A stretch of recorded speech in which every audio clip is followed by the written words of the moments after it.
বেশ কিছুদিন বৃষ্টি, খিচুড়ি রান্না করব আর করাই হয় না। বৃষ্টি হলেও কি হবে বন্ধুরা, গরমটা কিন্তু কমেনি মোটেও, প্রচণ্ড গরম একটা, মানে কি বলবো।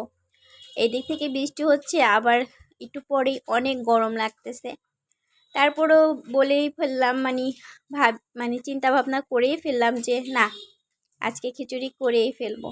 তো সব কিছু রেডি করে একদম বসিয়ে দিয়েছি, পানিও গরম দিয়েছি খিচুড়িতে। কিন্তু বন্ধুরা, পানি দিলে গরম পানি, খিচুড়ি পোলাও এগুলোতে গরম পানি দিলে ভালো হয়, আমরা সবাই জানি। যারা নতুন তাদের জন্য বলছি, এগুলোতে আসলে গরম পানি দিতে হয়, তাহলে জিনিসটা সুন্দর হয়। এই রান্নাগুলোতে কখনোই ঠান্ডা পানি ব্যবহার করা যাবে না। প্রায় আমার শেষ হয়ে গেছে। এদিক থেকে আমিও ঘরের কাজ, রুমগুলো গুছিয়ে নিলাম। ঘর প্রায় আমার গুছানো শেষ।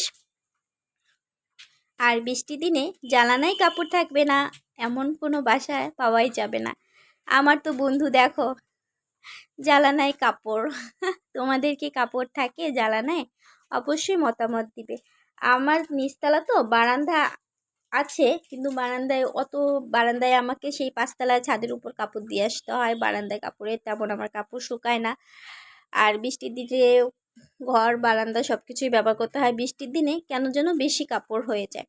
কথা বলতে বলতে এদিক থেকে আমার রান্না হয়ে গেছে। আর এই যে দেখো, এটা কি, এই বৃষ্টির দিনে আমার মেয়ে আবার শাড়ি পরবে, ওর জন্য ব্লাউজটা একটু বানাচ্ছিলাম। ব্লাউজটা ও ট্রায়াল দিচ্ছে, খাচ্ছে আর ট্রায়াল দিচ্ছে যে ব্লাউজ, মানে সায়া ব্লাউজ হয়েছে নাকি। সে তো মহা খুশি, ওর বাবা ওদিকে বসে খাচ্ছে। আমিও ও বড় বড় হয়ে গেছে, তারপরও আমাকে খাওয়াই দিতে হয়। আচার, গত বছরের আচার। বন্ধুরা, এই বছর আচার বানাই নাই, কারণ আগের আচারগুলোই কেন যেন খাওয়া হচ্ছে না। আসলে বাসায় লোকজন থাকলে দেখা যায় যে কোনো জিনিস খাওয়া হয়। এই বছর আচারগুলো আছেই আমার, খাওয়াই হচ্ছে না তেমন। তো ও তো শাড়ি পরবে, শাড়ির জন্য সায়াটা আমি বানালাম, একটু শর্ট হয়েছে কাপড়টা, যাই হোক কোনো ব্যাপার না। আর বৃষ্টি দেখে মন ভরে যায়, বৃষ্টি দেখে অনেক মন ভরে যায়। দেখো, ছপ ছপ ছপ ছপ বৃষ্টি, তাই না বন্ধুরা? ভিডিওটা যদি ভালো লাগে সুন্দর একটা কমেন্ট দিয়ে যাবা। বৃষ্টির দিনে সবাই যে যার মতো, বৃষ্টির দিনে আসলে খিচুড়ি, ভাজা পোড়া এগুলো কেন যেন খেতে মনে চায়।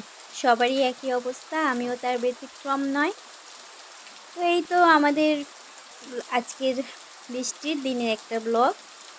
আশা করি সবারই ভালো লাগবে। আমার বৃষ্টির দিনে আমার বৃষ্টি দেখতে খুবই ভালো লাগে। আমি অনেক সময় ধরে বৃষ্টি দেখি। এটা আমার ছোটোবেলায় যেমন বৃষ্টিতে ভিজতাম, এখন তো আসলে ভিজতে পারি না। সেই বৃষ্টি দেখি, অনেক কথা মনে পড়ে বৃষ্টির সময়। তারপরে দুপুরে রান্নার জন্য মাছ রান্না করব।